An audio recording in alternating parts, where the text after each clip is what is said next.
বাংলাদেশের মসজিদে কি কোনো মুসলমান নাই? এই দাজ্জাল প্রকাশ্যে এখনো বাংলাদেশের মাটিতে কাজ করে যাচ্ছে। বাংলাদেশের মসজিদে কি কোনো মুসলমান নাই? মাদ্রাসায় কি কোনো শিক্ষার্থী নাই? অভিভাবক নাই? শুধু আমার একলাই আসতে হবে? নেতৃত্ব দেওয়ার মতো কেউ নাই বাংলাদেশে?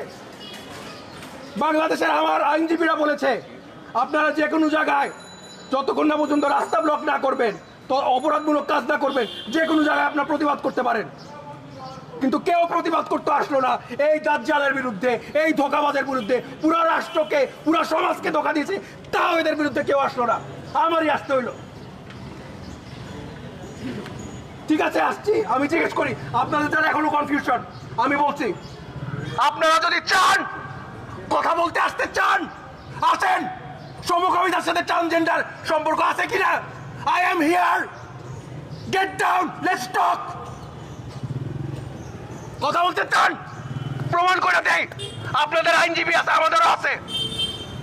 আসেন, আপনারা অবৈধ কাজ করছেন কিনা, আইন বিরোধী কাজ করছেন কিনা কথা বলতে চান, উই আর হিয়ার। আপনাদের কষ্ট করে আসতে হবে না। সৎ সাহস থাকলে নিচে আসেন, কথা বলেন।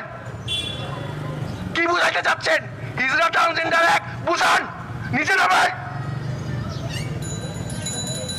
কোনোদিন ওরা এটা মানবে না, কোনোদিন মানবে না, কোনোদিন ওই সাহস হবে না। আমার সাথে কথা বলার সাহস তারা হবে না। আসুক, কথা বলতে আমি রেডি। এই বলে আমি আমার বক্তব্য শেষ করছি।